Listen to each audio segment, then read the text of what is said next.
Boker Tov, Shavua Tov, nous sommes le 25 mars 2018, le 10 Nissan 5778, Daniel Haïk au micro, David Amara à la technique, heureux de vous retrouver ce matin pour une heure d'actualité un petit peu modifiée. En effet, le programme de cette heure d'actualité a été un petit peu changé en raison tout d'abord de l'absence d'Eliana Gurfinkel, souffrante, à qui on souhaite bien entendu une bonne santé, donc qui ne présentera pas sa chronique ce matin, un jour notre histoire, et aussi à cause des impératifs horaires de l'un de nos deux invités, Joël Lyon, qui est le vice-directeur diplomatique du cabinet de la vice-ministre des Affaires, qui est le directeur diplomatique du cabinet de la vice-ministre des Affaires étrangères, Tzipi Khotobeli, lui-même ancien consul général d'Israël à Montréal. Nous parlerons avec lui vers 8h40 du Conseil des droits de l'homme à l'ONU, qui a encore fait des siennes durant le week-end avec 5 résolutions anti-israéliennes, et également de la visite en Israël du chef de la diplomatie française Jean-Yves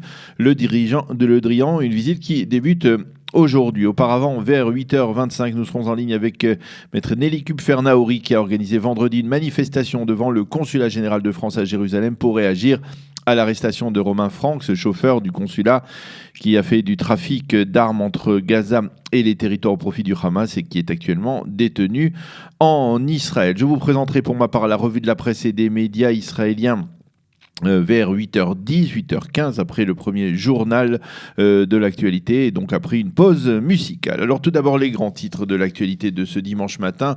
Des avions de chasse de l'armée de l'air israélienne ont bombardé dans la nuit dernière des positions du Hamas, en particulier un camp d'entraînement du mouvement terroriste à Rafiyah. Les appareils israéliens ont effectué ce raid en réaction à l'infiltration de 4 Palestiniens de la bande de Gaza vers le territoire israélien. Ces Palestiniens ont tenté d'incendier des véhicules lourds servant à la construction par Tzahal du mur souterrain, du fameux mur souterrain destiné justement à empêcher toute infiltration souterraine via des tunnels de terroristes à l'intérieur du territoire israélien. Cela s'est passé à hauteur de Kissoufim au sein de l'armée israélienne. On affirme considérer cette infiltration avec une extrême gravité, tout comme toute tentative de porter atteinte à la barrière de sécurité entre Israël et Gaza. Côté israélien, on a fait parvenir au Hamas, mais aussi à l'autorité palestinienne, apparemment via l'Égypte, des mises en garde sévères afin que de tels incidents ne se reproduisent plus.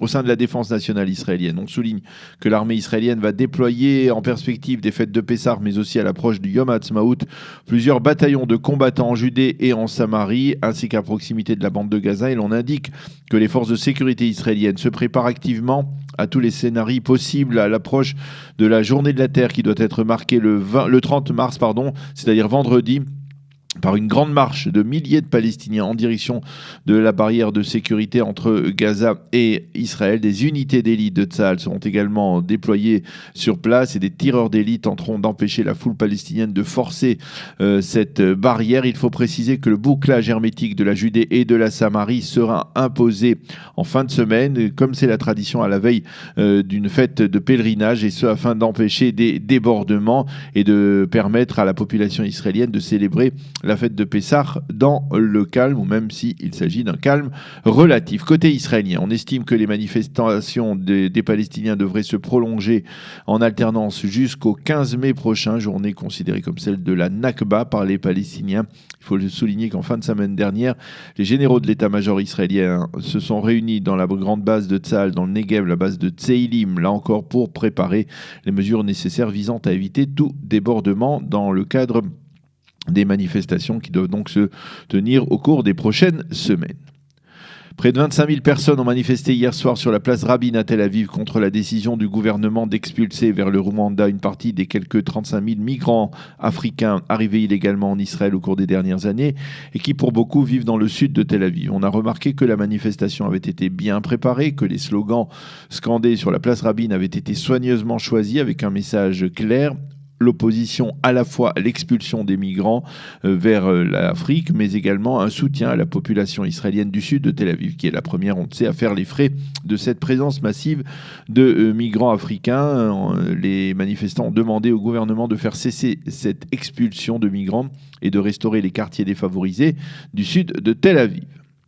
Chef de la diplomatie française, Jean-Yves Le Drian, entame donc aujourd'hui une visite de 2 jours en Israël. Il s'agit de sa première visite en Israël depuis les élections présidentielles de mai dernier, qui ont vu la victoire d'Emmanuel Macron. Cette visite intervient dans un contexte particulier.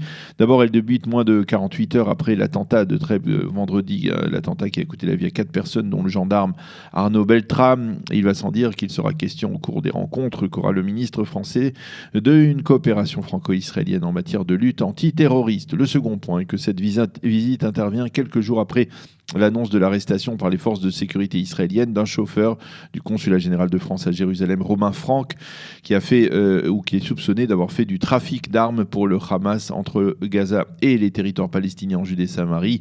Le chef de la diplomatie française devrait rencontrer Binyamin Netanyahou ainsi que d'autres personnalités israéliennes, mais apparemment il ne donnera pas de conférence de presse durant son séjour. La météo pour terminer ce premier journal. Le temps sera plus chaud qu'hier avec des températures qui seront en hausse également demain. Il fera aujourd'hui 18 degrés à Jérusalem, 21 à Tel Aviv et 27 degrés à Eilat. Il est 8h08, 9 minutes même sur Studio Qualita. Nous allons marquer une première pause musicale et on se retrouve après, comme je vous le disais, pour la revue de la presse et des médias israéliens.